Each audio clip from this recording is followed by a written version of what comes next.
বাংলাদেশে কোথায় বাড়ি ভাই? সিরাজগঞ্জে। পা এই সমস্যা কিভাবে মালয়েশিয়াতে আসি এসে মানে কিভাবে হলো এটা? রড পড়ে গেছিল। আচ্ছা আচ্ছা, কত বছর আগে? 2014 সালে 12 ডিসেম্বর। 2014 সালে 12 ডিসেম্বর। তো মালয়েশিয়া সরকার থেকে কোনো হেল্প করে নাই আপনাকে? বাংলাদেশ এম্বাসি থেকেও কোনো হেল্প করে নাই? তো এরপর আমাদের দূতাবাস থেকেও কোনো হেল্প করে নাই। এখন যে আপনি কোনো কিছু মানে করতে পারেন না, এটা কেমন লাগে? কষ্ট লাগে না? খারাপ লাগে। এই যে মাঝে চা খাইতে দিই, খাওয়ার ভালো আছে, এগুলো মানুষ বলে না। কত বছর ধরে তাহলে আপনি মালয়েশিয়াতে? আমি মালয়েশিয়াতে 2011 সালে 13 সালে ঢুকছিলাম। আচ্ছা। 2014 সালে 12 ডিসেম্বর ছিল না, 27 ডিসেম্বর বাড়িতে যাই আবার। আচ্ছা। এই অবস্থায় বাড়িতে যায়, দীর্ঘ 10 বছর থাকার পরে আবার এনে টুরিস্ট। আপনি এখন টুরিস্ট? আচ্ছা, মানে কোনো ওয়ার্ক পারমিটের বিষয় টিসা কোনো কিছু নাই? টুরিস্ট হিসেবে কত বছর এখানে? টুরিস্ট হিসেবে আইসি 2023 সালে 7 নভেম্বর এই দেশে সকালে ঢুকছি। আচ্ছা, কয় বছর হচ্ছে? 2 বছর হওয়ার আগে।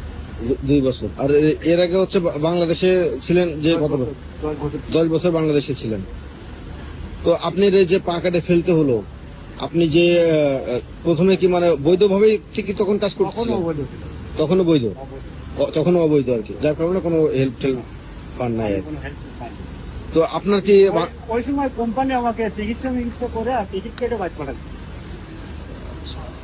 কিন্তু কোনো ক্ষতিপূরণ বা কোনো ক্ষতিপূরণের মধ্যে ওরা শুনছে যে 2টা মেয়ে আছে, একটা ছেলে আছে।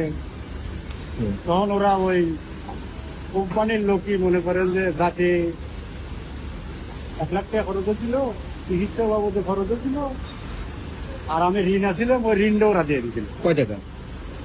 3 লাখ টাকা। 3 লাখ টাকা। এই তো আমার বাবা, এছাড়া আর কিছু না। এখন এই যে মাঝের কাছে আসা হেঁটেছি, আল্লাহ দিন খাওয়া। তো আপনার কাউকে উদ্দেশ্য করে কোনো কিছু বলার আছে কিনা? যারা আমার কারোর কাছে অভিযোগ নাই, আমার কাছে একমাত্র খালি অভিযোগ আল্লাহর কাছে। আল্লাহর কাছে কি কিসের অভিযোগ? আল্লাহ আমাকে অবস্থা বানাইছে না, এটা আমি নিজে হয়েছি নাকি? আল্লাহ সব পরিকল্পনাকারী না। আপনি যে আমাকে 1 টাকা দিবেন, আল্লাহর হুকুম হইব তবে আমাকে 1 টাকা দিবেন, তার আগে কি আপনি টাকা দিবেন আমার? এই তো ভাই, এদিকে তো কোটি কোটি মানুষ যেতেছে। আপনি যে করে প্রতিদিন আপনার কেমন টাকা ওঠেন? এটা ভাই কোনো হিসাব নাই।